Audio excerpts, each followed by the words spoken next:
Então,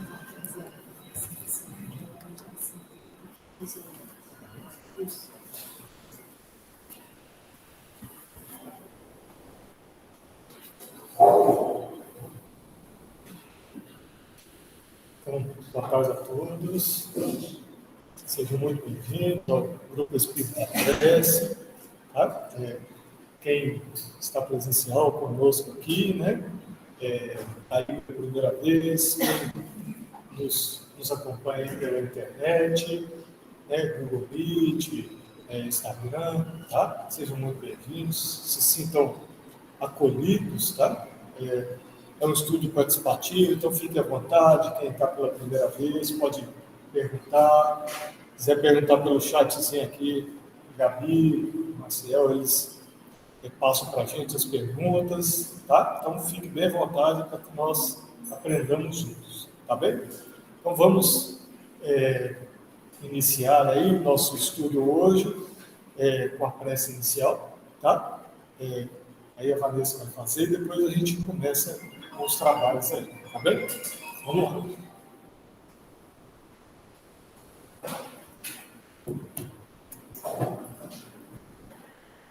Vamos fechar os nossos olhos, nos conectar com essa maravilhosa energia de Jesus, aproveitando essa oportunidade de estarmos aqui.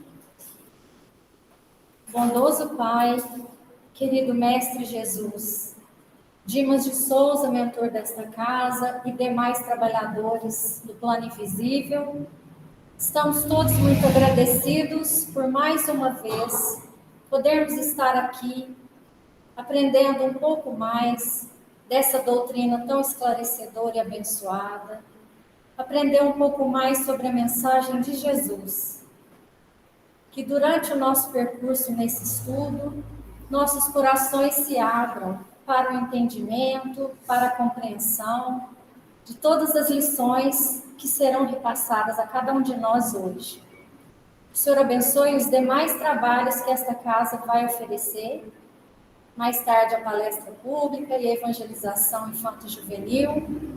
Que possamos nos sentir abençoados e fortalecidos pelo seu amor e pela sua paz. Que o Senhor fique conosco, hoje, agora e sempre. Que assim seja. Pode fazer isso. Pessoal, nós estamos seguindo aqui com os Atos dos Apóstolos e ficou hoje a cargo, da minha fala, a viagem apostólica a Roma, a quarta viagem.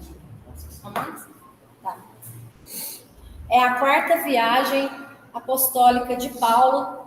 Ele se dirigia a Roma, Paulo pediu para ser ouvido e julgado pelo imperador César. Então, assim, ele foi concedido a ele essa possibilidade, e as autoridades colocaram a cargo da sua segurança o centurião Júlio, que além dele, de Paulo, ele ia conduzir mais alguns prisioneiros a caminho de Roma. Então, eles fariam essa viagem através de embarcação. E já de início, Júlio ficou muito magnetizado pelo poder de Paulo. Ele se sentiu muito agradecido por todas as lições que ele ia dando e foi concedendo a ele algumas despedidas, Paulo nomeou Lucas para que ele chamasse, alguns companheiros das igrejas por ele fundadas. Então, ele deveria receber a visita, dos companheiros de Sidom, dos amigos da Cesareia. E 3 dos companheiros de Paulo, eles foram permitidos, seguirem viagem com ele. Lucas, evangelista, Timóteo e Aristarco. Então, vocês imaginam o que aconteceu, À medida que aquelas pessoas iam chegando, foi uma comoção geral, porque era realmente a despedida de Paulo. todos estavam muito emocionados. Foram velhos, crianças, mulheres, e todos muito tristes, pedindo a ele para que não fosse, que ele ficasse mais um pouco, e todos ficaram muito emocionados. E aí foi o momento da chegada de Tiago Menor, né? Tiago Menor foi a despedida dele, e ele estava já velhinho, já abatido, chegou até Paulo, beijou a mão direita dele, foi muito emocionante a despedida, porque nós sabemos, através dos outros estudos, que Paulo e Tiago conseguiram um entendimento, afinal de contas, né? Então foi uma despedida, apesar de muito triste, muito alegre para ambos, porque eles conseguiram, né, finalmente se despedir harmonizados pelo Evangelho de Jesus. E aí, Paulo foi revendo em sua memória, né, tudo que aconteceu. Ele se lembrou muito de Abigail, à medida que ele ia vendo aquelas paisagens, ele ia se lembrando de toda a trajetória, de tudo que foi acontecendo. E aí Júlio, o centurião, se aproximou e falou: está na hora de irmos. Então, chegou o momento da partida. E aí Lucas, que estava acompanhando, falou para ele assim: nossa, eu não posso me esquecer de mencionar, né, no futuro livro que eles haviam combinado, né, os Atos dos Apóstolos, de mencionar toda a sua trajetória, toda a grandeza que foi essa viagem. Então, recordando um pouquinho, há uns domingos atrás, foi Paulo quem pediu para Lucas para relatar o Evangelho de Jesus, né, a história de Jesus com os relatos de Maria, e junto relatar todos esses atos apostólicos que aconteceram. Então, nesse momento, Paulo ponderou muito a fala e disse assim: quanto a mim, você não vai escrever nada sobre mim que exalte a minha memória. Eu fui um grande perseguidor do Evangelho, eu fui uma pessoa muito ruim para os cristãos, mas somente a partir de Jesus, de conhecê-lo, da oportunidade que eu tive em Damasco, é que eu consegui me reconciliar comigo mesmo, e que em todo o seu relato você descreva a grandiosa memória do Cristo. Nada que diga respeito sobre mim, porque eu sou muito cheio de imperfeições. Então, assim ficou combinado, e eles começaram a seguir viagem. Aí já começa o trecho da viagem para Roma. E aqui, né, em negrito, coloca o alerta de Paulo. Então, eles começaram a seguir viagem, eles passaram, costearam a Fenícia, a ilha de Chipre. Você quer ir mostrando aí, Luciano, para nós? Então, aqui mesmo, as andanças, Paulo saiu daqui, né? Então, só para a gente contextualizar: Mar Mediterrâneo, certo? Aqui a África, Egito, e aqui onde está Israel, certo? Paulo sai aqui da Cesareia e eles vão primeiro para Sidom, que é aqui na Líbia, hoje, né, no Líbano hoje, certo? Sidom. Então eles saem, eu lembro a despedida que houve em Éfeso, né? Então eles se despedem aqui e vão naquela sequência, né, naquela maneira deles navegarem para Sidom, aqui no Líbano, e vai margeando aqui a ilha de Chipre, chega na Lícia, se não me engano é Mirra, né? Porto de Mirra. Depois de Mirra, eles vêm aqui para pertinho, ó, é uma outra cidade, tem um nomezinho aí também. E aqui eles ficam no desejo de, agora nós vamos... Quinildo. Nós vamos perto da Grécia, aqui a Grécia, aqui Itália. Então, Paulo, a ideia deles era sair margeando para chegar na Itália, né? Então, eles vêm de Sidom, Líbano, vêm aqui para Mira, vêm aqui perto da Grécia, e aqui chegava o tempo do fim das navegações. Depois de outubro, a situação fica bem complicada, para navegar no Mediterrâneo para de ventos e furacões. E aqui o problema aconteceu. Então, aqui, segundo o relato de Emmanuel, eles pararam e chegaram no porto de Mirra, na Lícia. E aí, o centurião Júlio resolveu trocar de embarcação, pegar toda a tripulação deles e irem conduzidos por um outro navio que também tinha destino para a Itália. Porém, já teve um grande problema de início, que o navio estava com excesso de carga, tanto de passageiros quanto carga material. Eles estavam transportando trigo e era uma carga imensa. E aí, Paulo... Mas 276 pessoas, né, a mais.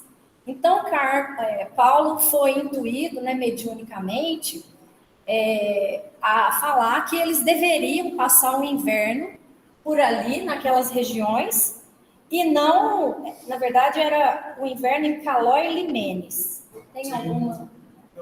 Era para passar o inverno aqui em Creta. Uma ilhazinha, portos, né? Aqui, onde os portos são protegidos. Né? Essa que era a ideia. Mas, aí eles... Pode. Isso. E aí, o centurião, né, a pedido de Paulo, foi conversar com o capitão do navio. O capitão riu da cara dele, falou que onde que ele estava com a cabeça de escutar prisioneiro, que eles tinham uma competência técnica para se dirigirem até lá e que ele achava que aquilo era um plano de fuga, que ele jamais ia conceder essa situação. Então, prosseguiram viagem, né? E aí o centurião, meio de cabeça baixa, falou com Paulo e falou assim, que eles não deviam ficar tristes, que por certo Jesus ia conduzi-los a salvo. E aí, o que era esperado, né? Como o Luciano relatou, era um período de fortes tempestades, e o que aconteceu com o navio foi que ele foi acometido, né? Ele passou por um lugar com uma fortíssima tempestade. No Evangelho, esse vento tufônico, né? Esse furacão, era chamado Euroaquilão, e ele perdurou por 14 dias. E o que eles tentaram fazer? De tudo para conduzir o navio. Então, vendo que não ia surtir efeito nada, eles deixaram o navio à própria sorte. No meio daquela tempestade, acontecendo tudo isso, e foi acontecendo um abatimento geral dentro do navio. Todo mundo enjoando muito, muito descrente, muito preocupado com tudo. E Paulo, naturalmente, muito sereno, né, que ele conquistou essa serenidade através da fé que ele tinha, e ele ia acalmando um, falando com o outro, orientando todo mundo a comer, porque eles estavam muito abatidos já. E aí eles, né, tanto o comandante da navegação, eles relatam o piloto, que começaram a entender a envergadura moral de Paulo e perceberam que fizeram uma grande atrapalhada, né? Eles não deveriam ter seguido. E aí, Paulo aproveitou, né? Eu gostaria de ler para vocês, que é um trecho muito lindo de um discurso que ele fez no navio, e ele falava, né? Que ele já tinha sido intuído também que eles iam tocar em terra firme em breve. E ele falava assim, que a passagem da existência humana para a vida espiritual assemelhava-se ao instante amarguroso que estavam vivendo naquele barco há muitos dias. Então, que não ignorassem, né, que fossem todos avisados dos perigos no último porto que nos convidava a estagiar livres de acidentes destruidores. Buscamos o alto mar por conta própria. Ele vai fazendo uma analogia da tempestade com aquilo que a gente faz na vida real. A gente tem a mensagem evangélica de Jesus e a gente prefere seguir por conta própria. Então, ele fala,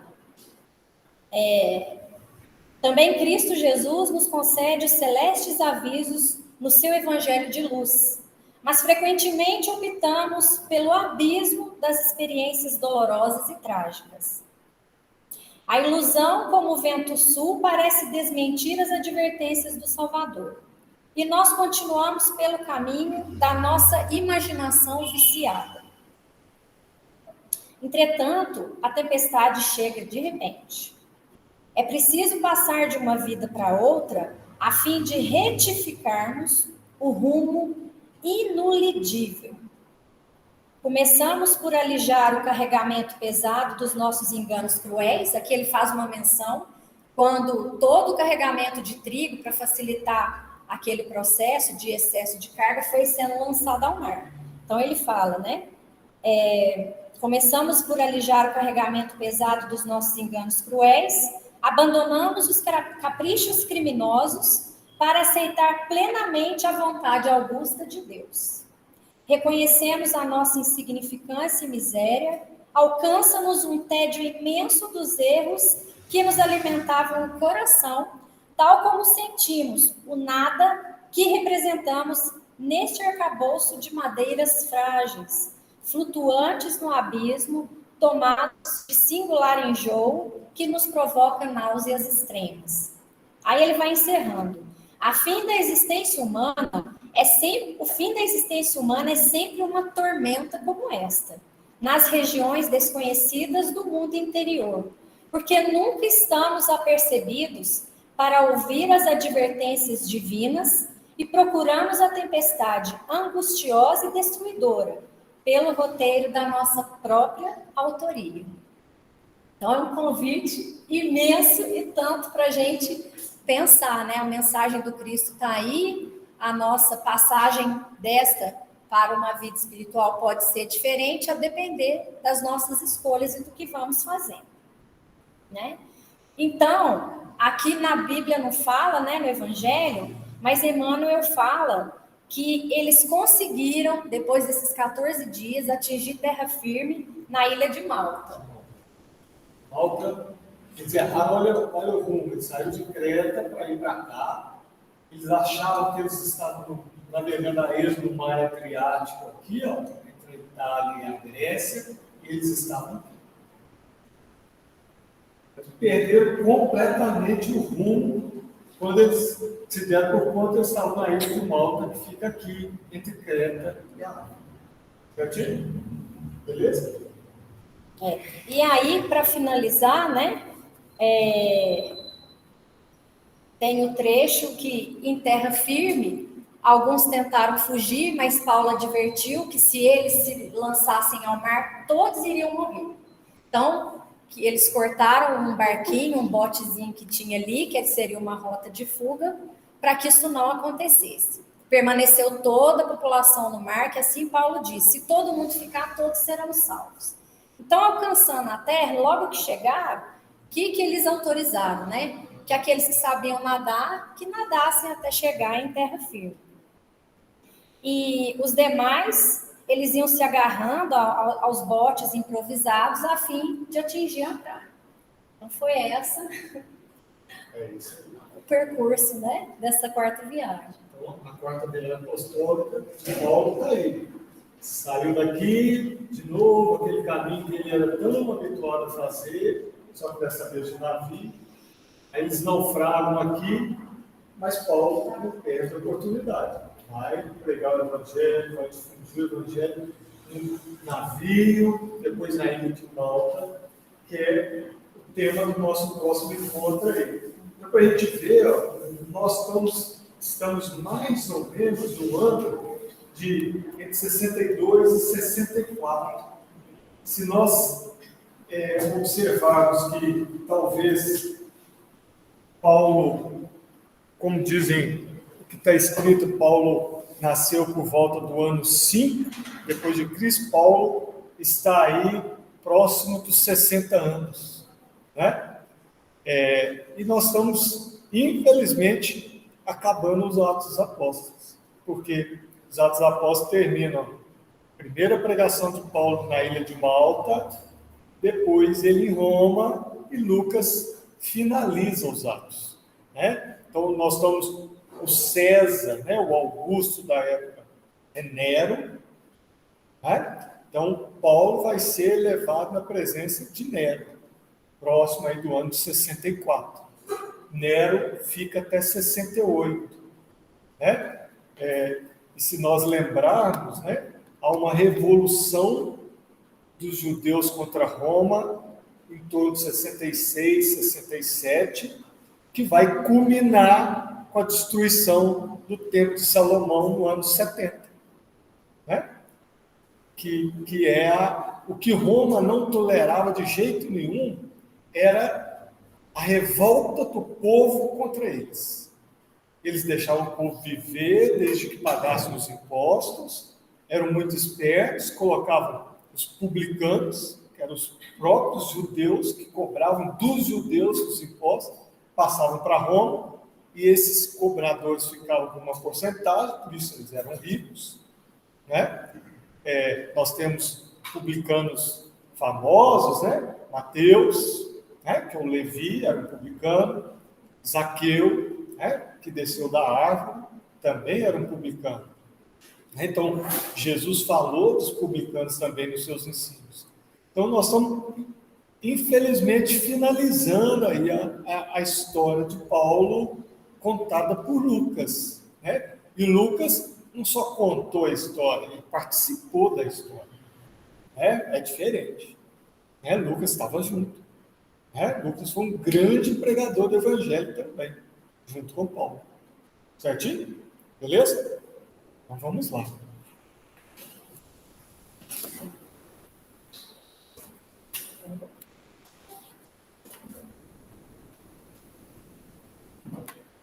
Então vamos. No livro Céu e Inferno, né, nós estamos seguindo a sequência aqui, né, com o nosso amigo Auguste Michel, que Kardec é o segundo espírito sofredor que conta para nós como foi o desencarne, como foi esse momento logo depois da morte e desencarne. E aqui nós vamos ver com uma clareza absurda o que é a diferença entre morrer e desencarnar. Porque às vezes a gente fala morreu é coisa, desencarnar é outra. E esse moço aqui vai nos ensinar assim, soberbamente o que é isso. Tá bem? Vamos lá? Então vamos.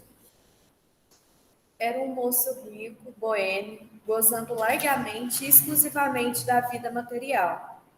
Embora inteligente, a indiferença pelas coisas sérias era o fundo de seu caráter. Sem maldade, antes bom do que mal, era querido pelos seus companheiros de prazer e procurado na alta sociedade pelas suas qualidades de homem do mundo. A gente volta na pergunta 642 do Livro dos Espíritos. Basta não fazer o mal para ser agradável a Deus? Nós lemos algumas semanas atrás. A resposta dos Espíritos: não, é preciso fazer o bem no limite de nossas forças, né? E aqui nós vamos ver muito claramente isso. Por que é importante fazer o bem? Igual, ele fazia mal? Não. Mas não bastou para ele. E não vai bastar para nós. Vamos lá. Sem ter feito mal, não fizeram bem. Morreu de uma queda da viatura em um passeio. Evocado alguns dias depois de sua morte, por um médium que o conhecia indiretamente, deu sucessivamente as comunicações seguintes. Então, vamos lá. Jovem, boêmio, rico, agradável, inteligente, caiu da carruagem, uma morte súbita, né?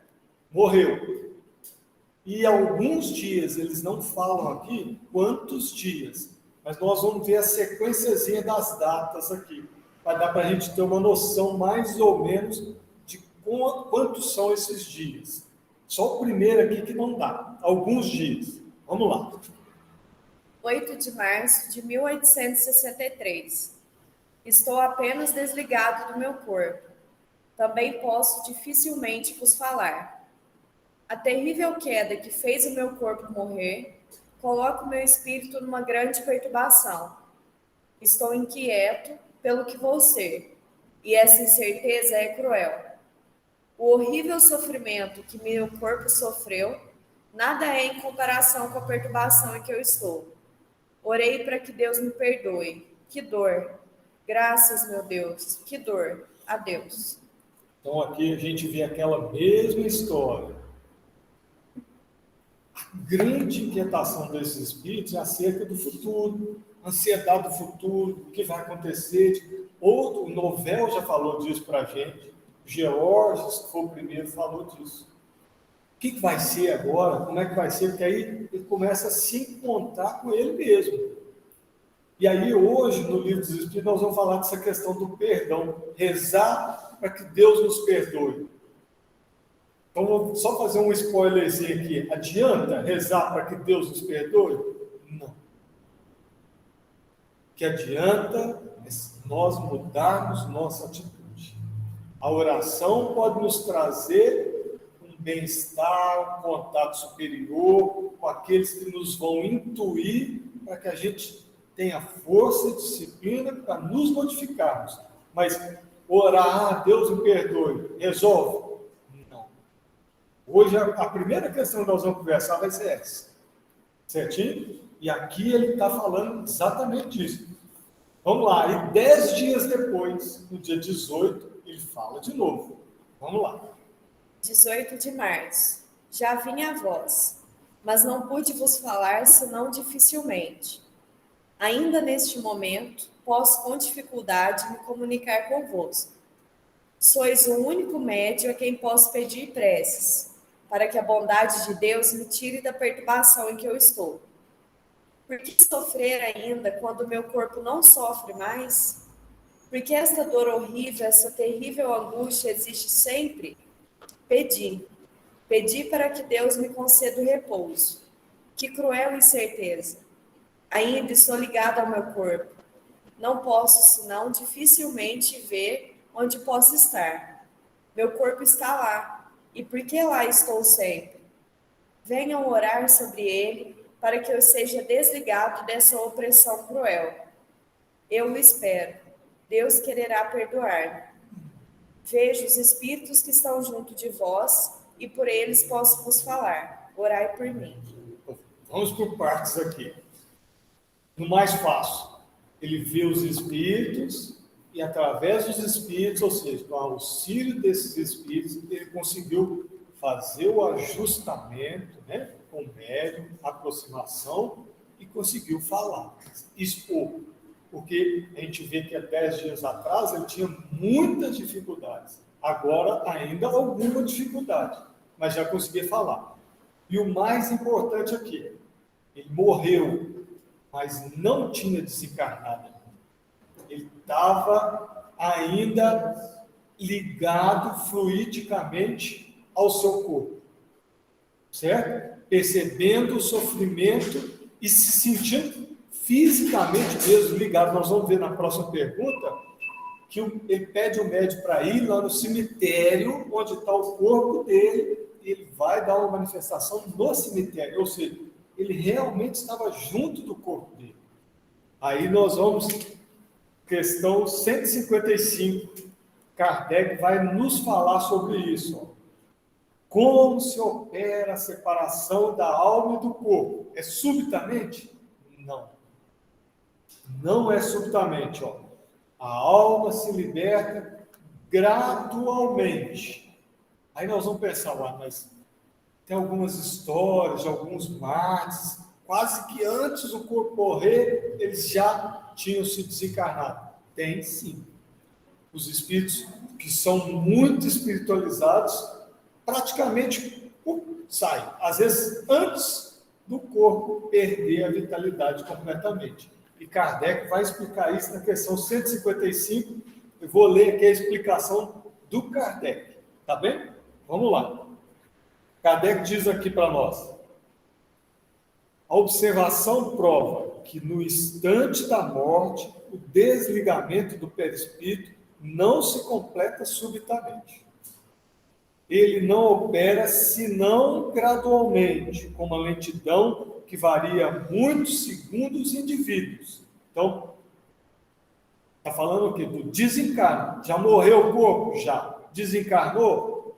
Gradualmente. Isso varia individualmente. E aí Kardec continua. Para alguns, o desencarno é muito rápido. E pode-se dizer que o momento da morte é aquele momento do desligamento. A mesma coisa. ou às vezes algumas horas após. Nós vimos isso nos espíritos felizes lá que desencarnaram. Teve um que o corpo não tinha nem sido enterrado ainda, algumas horas depois ele já deu a comunicação com uma grande lucidez, né? Aí Kardec explica mais ainda. Para outros, aqueles, sobretudo, cuja vida foi toda material e sensual, o desligamento é muito menos rápido e dura algumas vezes dias, semanas e mesmo meses. O que não implica existir no corpo vitalidade. O corpo já morreu, mas o desligamento, dias, semanas ou às vezes meses. Certinho? Então vamos lá. Aí Kardec continua aqui. A afinidade está sempre em razão da preponderância que, durante a vida, o espírito deu à matéria. Então, aqueles de vida muito material, muito sensual, não vão se desprender do corpo material, que foi o caso do nosso amigo aqui. Porém, Bom Vivant, apesar de não fazer o mal, não se preocupava com as coisas, certo? E aí Kardec, no final, vai e nos diz: a afinidade presente entre a alma e o corpo em certos indivíduos é algumas vezes muito penosa, porque o espírito pode experimentar o horror da decomposição. Às vezes a gente vê isso em reunião mediúnica, o espírito percebendo velhas coisas, comendo o corpo dele, né? Às vezes ele se vê lá na câmara mortuária, né? No escuro, fechado, às vezes nem percebe que está se comendo o corpo, mas ele se percebe lá no escuro, fechado. Diga, Silvana. E a preocupação? Pois é, vamos lá. Peraí. Vamos só finalizar aqui, nós falamos disso. Esse caso, né, que é o espírito perceber a sua decomposição, ocorre excepcionalmente e muito particularmente em certos gêneros de morte. Ele cita como exemplo alguns suicídios, certo? Então, perceber o corpo se decompondo é uma coisa excepcional. É possível? É, mas não é comum. Aí, só o pessoal aqui, a Silvana perguntou da cremação. A cremação, legalmente, ela só é permitida depois de 72 horas. Não se sabe muito bem por que isso, mas é isso, né, Marcelo? Então, talvez seja um tempo em que haja uma certa, um certo distanciamento daquele espírito, daquele corpo. Mas não quer dizer, como é uma coisa excepcional, essa percepção, não quer dizer que os cremados vão perceber o seu corpo queimando, né? Só aqueles que forem extremamente materializados, extremamente ligados à matéria, talvez possam perceber isso. A imensa maioria pode acontecer. Pode acontecer. Da mesma maneira que acontece dele perceber os vermes, a decomposição do corpo, pode acontecer dele perceber a cremação. Né? Mas, igual o Kardec coloca, é uma situação excepcional. Então, é exceção aquele que percebe o corpo em decomposição, ou no caso aqui, o corpo sendo queimado. Né? Exceção. Né? Para a gente tomar cuidado, senão depois nós vamos sair aqui e vamos falar assim, o cremado vai sentir que ele está pegando fogo lá. Não vamos fazer isso não. Tá? É excepcional, exceção. Beleza? Diga, Antônio. É interessante estar nessa exceção, mas na literatura espírita, de modo geral, sempre há esse apontamento para mostrar para nós as gravidades, as implicações graves e profundas do apego excessivo à matéria. E não é um apego na hora do desprendimento. Na hora do desprendimento é apenas um efeito da vida de um modo geral. Sim. Né? Essa inversão que nós fazemos entre o ser e o ter, entre uma parte moral, espiritual e a parte material. E assim, sempre colocam, não é regra, é algo excepcional. Mas em vários momentos eles trazem, olha, isso pode acontecer. Então, esse alerta é justamente para que a gente não corra isso, porque a gente não sabe, não tem um manualzinho, nós vamos passar por isso, vamos passar por aquilo. Mas as hipóteses variadas, bem peculiares, elas podem acontecer. Essa taxa de animação, eu me lembro de um relato, uma reunião única, onde o espírito relatava sentindo como se o desespero perdeu o corpo queimando. Mas assim, é um pontual, mas é uma possibilidade. É uma possibilidade. Servir de alerta para nós mudarmos essa postura. Sim. É como ele mesmo aqui vê as agruras que ele sofreu. Sim. Diga, Bíblia. Então, assim, depois só convido vocês a ler a questão aqui 155, é bem legal. Kardec explica assim, de uma maneira muito tranquila, essa questão do morrer e desencarnar, né? Então fica aí, pode levar horas, dias ou semanas para que a gente realmente perca o contato, né? Espiritual com o corpo físico. Certinho? Nas obras de Emmanuel, você tem 2 exemplos clássicos de desligamentos imediatos que a pessoa sequer sentiu as dores. Você tem, na verdade, 3. Você tem Paulo, Lívia e o próprio Emmanuel como Nestório. Como Nestório também foi um desligamento rápido. E nas obras de André Luiz você vê muitos espíritos não desligados, mesmo após a morte do corpo. Né? Quando ele vai até o cemitério, se não me engano, no Obreiros, ele vai até o cemitério e tem uma mulher sentada lá no túmulo, sofrendo. Para ela não sediar o marido e o filhinho, porque ela morreu no parto. Segundo os espíritos que cuidavam do cemitério, ela não. Então, só para falar para eles aqui, no Obreiros, o que acontece?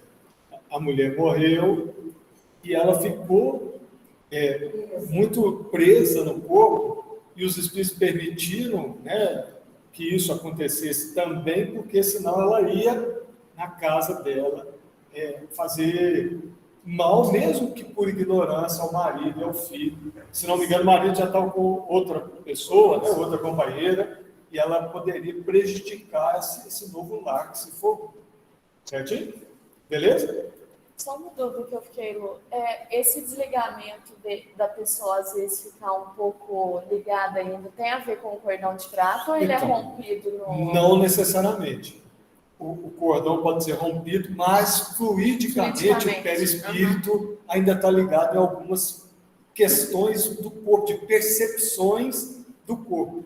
Né? Porque se a gente pensar, o perispírito, ele foi formado, né? O corpo nosso foi formado sob o molde do perispírito. Então, átomo por átomo, molécula por molécula, tinha um molde perispiritual do nosso corpo. Entrou naquele molde. Não é o contrário. Não é o perispírito que se amoldou ao nosso corpo. É o contrário. Nosso corpo tinha um molde, o tal do modelo organizador biológico para a ciência hoje, tem um molde perispiritual e o corpo se amolda ali. Ele é formado seguindo, vamos dizer, as orientações do perispírito.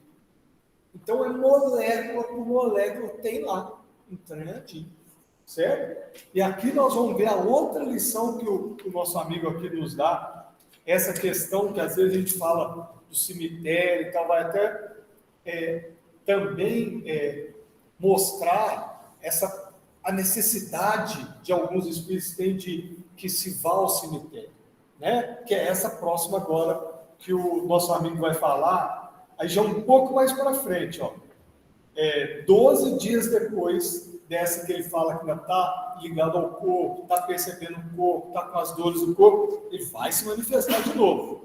Certinho? Vamos lá. 6 de abril. Sou eu quem vem junto a vós, pedir-vos para orar por mim.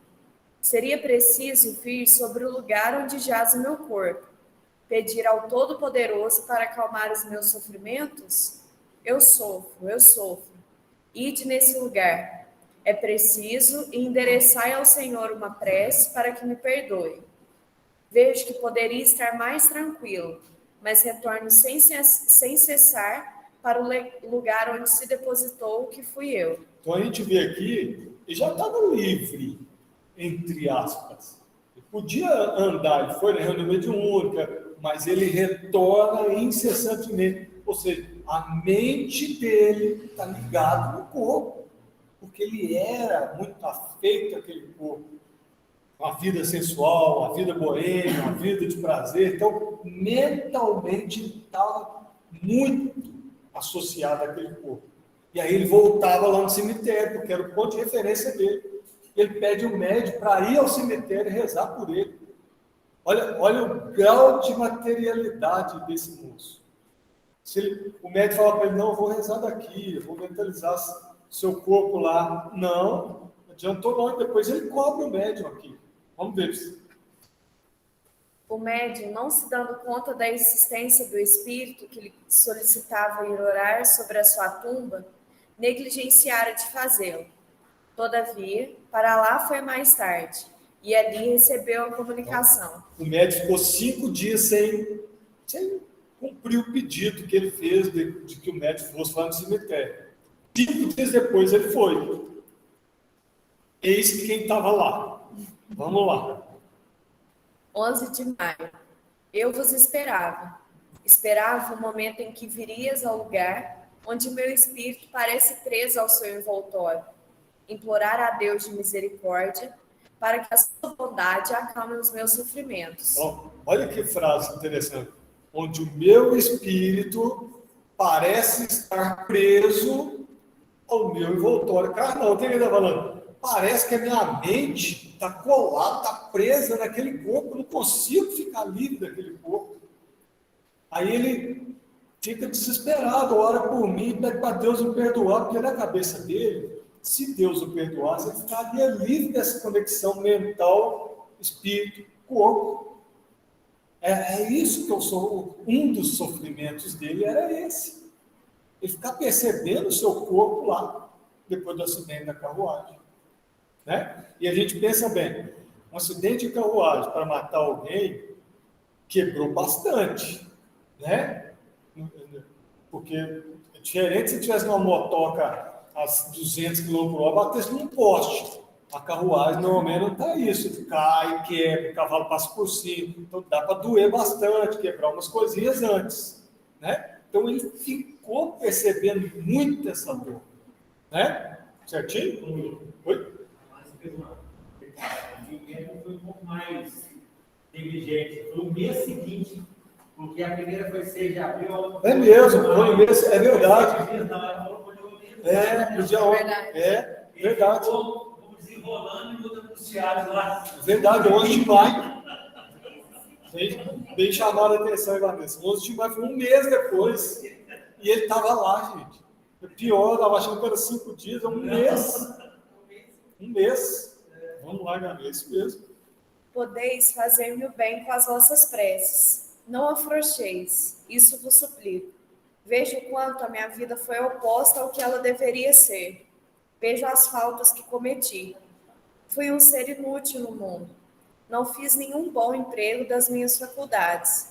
A minha fortuna não serviu senão para satisfazer as minhas paixões, os meus gostos de luxo e a minha vaidade. Então, gente, olha, isso aqui é uma confissão, né? Olha para você ver que coisa. Não fiz nada de útil nesse mundo. As faculdades, as coisas que Deus me deu, eu não fiz bom uso delas, de inteligência, de bondade, meus sentimentos, eu não fiz nada disso. Como ele era boêmio, pelo jeito não trabalhava, não fazia nada, ele só gastava o dinheiro, então só os gostos do corpo, uma vida extremamente sensual, provavelmente, né? Você vê que Kardec põe aqui, qual é a dificuldade? Aqueles que têm uma afeição muito grande pela matéria ou uma vida sensual, nos dizeres de Kardec. Esse aqui a gente vê uma vida de prazeres. A gente percebe na parábola dos talentos aí, né? Teve os talentos, teve seu curso, mas eles ficaram errados. Não usou exatamente. Porque Aí poderiam ele ser. não fez o mal? Não, ele não fez, não era uma pessoa má. Mas a gente é responsável por toda falta de bem da nossa negligência de fazer o bem. Por todo mal que advém da nossa negligência em fazer o bem. A ausência do bem é algo ruim, é mal. É isso. E a questão aí é do egoísmo. Eu pegar a matéria, o que nos é dado como meio de crescimento, e transformar naquilo como um meio de divertimento, uma satisfação muito imediata e totalmente material. Porque é o egoísmo, de pensar que é comigo. Então eu vou usar como eu quero. Ao contrário, olha, eu recebi isso aqui, é emprestado, eu gosto muito de ter essa visão, e foi emprestado para que eu faça com todo uso. É essa visão que a gente tem que mudar. Nós, no modo geral, por mais que a gente tenha, tem alguns momentos, ou muitos momentos, a variar de pessoa a pessoa, que a gente vai ter essa visão do quadro. É meu, então, por que eu vou fazer? Não é meu. Sim. É isso. O que é nosso, o que a gente vai levar de fato, não está vinculado à matéria. É tudo o quê? Uma concessão divina para que a gente faça bom uso. Né? É essa que é a grande questão nossa. Né? Vamos lá, vamos. Não pensei senão nos gozos do corpo e não em minha alma. A misericórdia de Deus descerá sobre mim, pobre espírito, que sofre ainda pelas minhas faltas terrestres. Orai para que ele me perdoe e que eu seja libertado das dores que eu sinto agora. Eu vos agradeço por ter vindo orar sobre mim. Aí, passado mais um mês, quase um mês, ele fala de novo. 8 de junho. Posso vos falar e agradeço a Deus por me permitir. Vi as minhas faltas e espero que Deus me perdoe. Segui sempre vossa vida segundo a crença que vos anima, porque ela vos reserva para mais tarde um repouso que eu ainda não tenho. Obrigado pelas vossas preces. Adeus. Então, esse aqui foi 3 meses depois da primeira comunicação. Olha para você ver, já um nível de consciência muito melhor, né? Já agradecendo pelas orações, sabe que as faltas que ele fez, vai precisar reparar isso, se arrependeu, né? Mas nós vamos ver também no livro do Espírito, precisa arrepender, mas precisa reparar, certo? Vamos lá. Vamos só, aí agora, Kardec, agora já não é o Espírito mais, Kardec traz um comentário acerca dessa característica dele, de pedir que o médium vá ao túmulo e faça uma oração por ele. Ele vai comentar esse fato, ele julgou o fato inusitado, e a gente sabe que acontece, vira mexe com algum espírito, isso acontece. Beleza? Vamos lá. A insistência do espírito para que se fosse orar sobre sua tumba é uma particularidade notável, mas que tem a sua razão de ser, considerando-se quanto eram tenazes os laços que o retinham ao Tenazes corpo. eram firmes, né? Duros, e aquela coisa agarrada mesmo, tá? E quanto a separação era longa e difícil, em consequência da materialidade da sua existência. Compreende-se que, em se aproximando do corpo, a prece podia exercer uma espécie de ação magnética mais poderosa para ajudar o desligamento. Então a gente vê um espírito muito materializado, precisa daquela coisa mais materializada. Ele precisou ver o médium do lado do túmulo dele, orando por ele mais perto. Aquela coisa que precisa ter esse magnetismo, esse fluido animal para ele perceber. Mas isso reflete o quê? A vida dele. Né? A vida material dele. Beleza? Vamos lá. O uso quase geral de se orar junto dos corpos dos falecidos não viria da intuição inconsciente que se tem desse efeito? A eficácia da prece, neste caso, teria um resultado ao mesmo tempo moral e material. É isso. É assim, bem ilustrativo, assim, brilhante mesmo. Kardec colocar esse ser aqui, porque nos remete aí lá na 155 do Livro dos Espíritos, é bem legal para a gente entender essa questão do desencarne. Diga, Ana. Não é bom a gente orar durante algum tempo e depois parar de ir? Ou... A Diara está perguntando se seria bom que a gente fosse ao cemitério orar pelo aquele ente querido, pelo aquele amigo, por um tempo depois do seu desencarne, ou não, né? Como Kardec disse aqui, isso é muito individual, depende de quem foi, de como é esse espírito, de como é a sua relação com ele. Se você conhece, se você conhece, você acha... Sem problema nenhum, né? Se você se sente melhor, acha que é mais útil você ir, então vá, faça oração lá. Se o passar do tempo acontecer e você achar, não, daqui de casa mesmo eu faço, está tudo certo, né? Não tem... Espiritismo é muito... porque é racional. Ele te traz assim, olha, as coisas podem acontecer assim, assim, assim. Você tem que raciocinar, analisar a pessoa, ver o que te faz bem, o que poderia fazer bem a pessoa. Você agir. Não vai ter uma regra, né? Mesma coisa, a cremar é ruim? Não. Você vai falar assim, enterrar é ruim? Se você for pensar bem, o enterro ocorre nas primeiras 24, 48 horas. Cremar depois de 3 dias, qual que é pior? Né? É assim, a gente precisa lidar com isso. Essas são questões que refletem muito a nossa imaturidade ainda espiritual, a nossa ligação com a matéria. A gente precisa ainda desse contato com a matéria, né? A gente não observa a morte como um fenômeno que deveria, é natural, é lei divina, mas a gente tem muita dificuldade nessa separação temporária, né? Mas eu acho que a grande questão é porque a gente vive na matéria como se nós não fôssemos seres espirituais. A gente fica muito ligado na matéria e quando chega um momento de voltar para o plano espiritual, mesmo que você casa, verdadeira casa, a gente não quer voltar, né? Digamos assim, não está preparado para voltar. E aí a gente sofre as consequências disso. Mas eu acho que estamos vinculados ao que nos provou a nossa imaturidade evolutiva. Essa certeza incerta.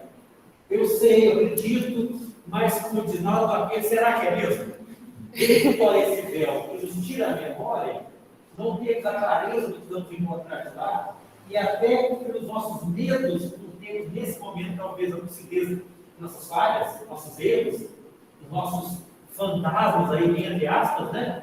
E esse momento gera essa angústia. Eu tive esse exemplo dentro de casa com o meu avô, que tinha um espírita, antigo, a vida inteira, e ele falava que tinha medo da morte. Como é que o espírito tem medo da morte?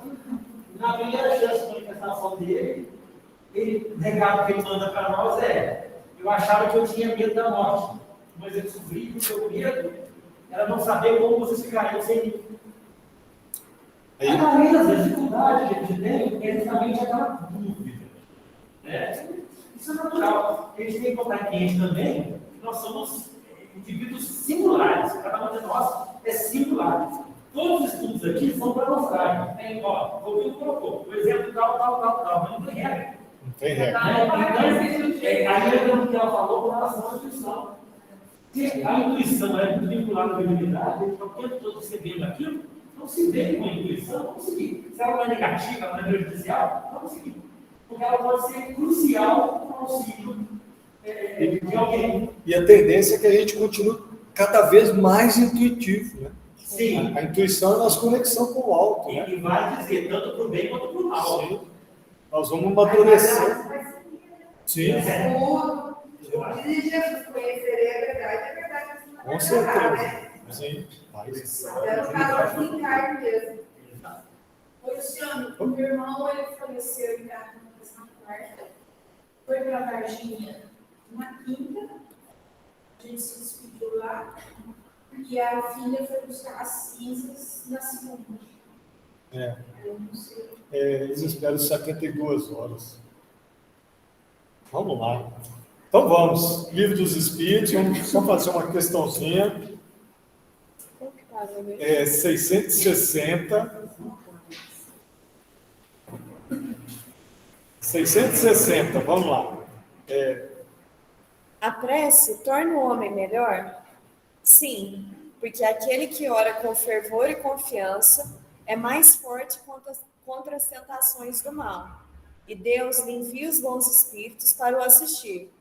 É um socorro que não é jamais recusado quando pedido com sinceridade. Então, a prece nos torna melhor desde que nós oremos com o coração, a gente, como nos diz de Miramês aqui, a gente fale com o coração, porque dessa maneira nós vamos receber as intuições espirituais e essas intuições certamente serão para que nós nos tornemos melhores. Por isso que o tal do repetir, o falatório, né, sem estar nem pensando direito nas palavras, é aquela prece que não toca. Né? A prece que toca é aquela que vem do coração, meu Deus, né? É aquela coisa que vem de dentro e que permite que os Espíritos nos intuam. Né? Falando em prece, ele orava pedindo perdão a Deus. Isso. Vai ser a próxima, que acho que não vai dar tempo. Vamos lá um pouquinho falar da prece aqui, às vezes dá tempo da gente olhar. Como ocorre que certas pessoas que oram muito sejam malgrado isso, de um caráter muito mau, invejosas, ciumentas, coléricas, carentes de benevolência e indulgência, e mesmo algumas vezes viciosas? O essencial não é orar muito, mas orar bem. Essas pessoas creem que todo mérito está na extensão da prece e fecham os olhos sobre seus próprios defeitos. A prece para elas é uma ocupação, um emprego de tempo, mas não o estudo delas mesmas. Não é o remédio que é ineficaz, mas a maneira como é empregado. Olha o conceito que eles estão colocando de prece, né? A prece no sentido do quê? De nós nos interiorizarmos, para que nós nos conheçamos melhores, identifiquemos nossos erros, nossos problemas, se somos ciumentos, se somos maledicentes, se somos invejosos, se queremos aparecer, se somos orgulhosos, somos vaidosos. A prece nesse sentido de nós nos encontrarmos. Essa, o Miramês coloca, orar bem é trabalhar constantemente no autoaperfeiçoamento. Olha o Miramês, onde que vai com a história da prece. A gente pensa na prece só a gente pensar em Deus. Não é. É a gente usar esse momento para reforma íntima, usar essas vibrações para nós identificarmos nossos problemas e nos reformarmos, nos fazermos melhores do que antes da prece.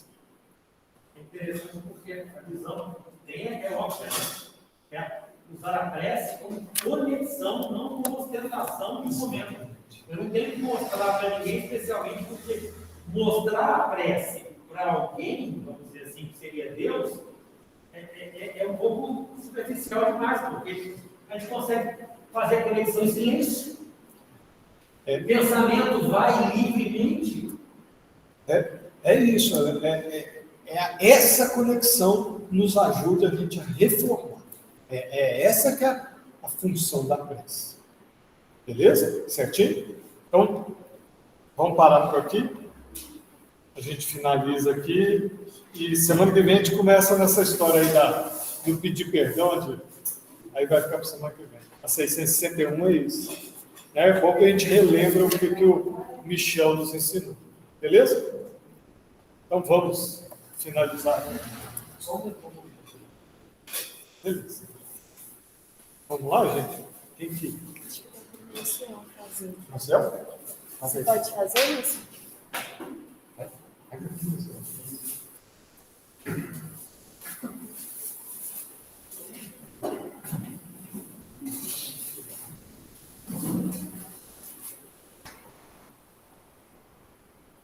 Então vamos aproveitar esses momentos onde estamos mais conectados ao alto, conectados a Deus, a Jesus, agradecer pela semana que tivemos, pelos nossos sucessos e também pelos insucessos, onde pudemos aprender a sermos um pouco melhor.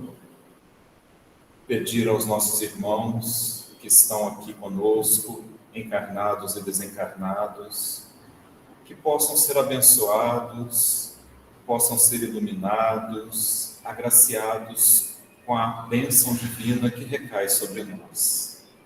Aqueles que nos acompanham de casa, aos enfermos nos hospitais, aos enfermos em suas casas, que possamos nós, como trabalhadores da misericórdia divina, espalhar a todos essas bênçãos que aqui recebemos. Pois, conforme Jesus mesmo disse, nós somos aqueles que devem semear e distribuir. Obrigado, Senhor, por esses momentos. Nos ilumine, nos abençoe na semana que vem. Assim seja.